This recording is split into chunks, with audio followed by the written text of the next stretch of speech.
नबी करीम अलैहिस्सलाम नमाज पढ़ा रहे थे, जोर की नमाज थी, असर की नमाज थी। सही मुस्लिम में मौजूद है। हजरत अबू हुरैरा फरमाते हैं नमाज पढ़ाते पढ़ाते नबी पाक ने कदम आगे किया, नमाज पढ़ाते पढ़ाते कदम आगे किया और यूं हाथ उठाया फिर वापस कर लिया।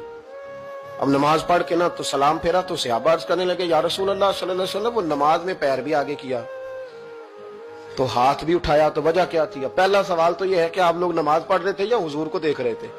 तो सहाबा तो पहले ही बताते हैं कि भाई हम तो पहली साफ में नमाज इसलिए पढ़ते थे कि नमाज भी होती रहती थी और चुपके चुपके महबूब की दीद भी होती रहती थी। हुजूर से पूछा या रसूल अल्लाह, वो नमाज पढ़ते पढ़ते कदम आगे बढ़ाया आपने तो फिर पीछे कर लिया, क्या था? और हाथ उठाया तो फिर आपने नीचे कर लिया। तो नबी करीम फरमाने लगे नमाज पढ़ाते पढ़ाते जब मैंने कहा ना समी अल्लाहु लिमन हमीदा, अचानक मेरी नजर उठी तो जन्नत में चली गई। नजर उठी तो जन्नत में, तेरे लिए 2-4 कदम अर्श बरी है। तो महबूब फरमाते हैं जब मेरी ऊपर नजर गई ना तो मैंने देखा कि अंगूरों का एक खोशा लटक रहा है जन्नत में।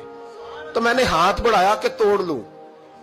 हुजूर खड़े हैं मस्जिद नबवी में और फरमाते हैं कि मैं यहां खड़े होकर हाथ ऊंचा करूं तो मेरा जन्नत तक पहुंच जाता है। फरमाया मेरा इरादा हुआ कि वो खोशा जन्नत का तोड़ लूं और जरा मैंने पैर आगे बढ़ाया ही था तो मेरे दिल में ख्याल आया कि जन्नत राज है तो राज ही रहनी चाहिए, ये राज खोल गया तो मजा नहीं आएगा।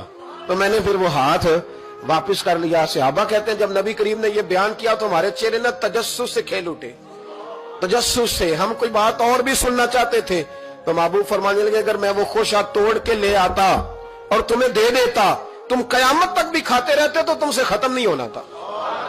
ये सही मुस्लिम की हदीस है। ओ भाई, मेरे रसूल करीम के वाक़या में राज पे शिकवा करना, कहना समझ में नहीं आती कैसे गए थे।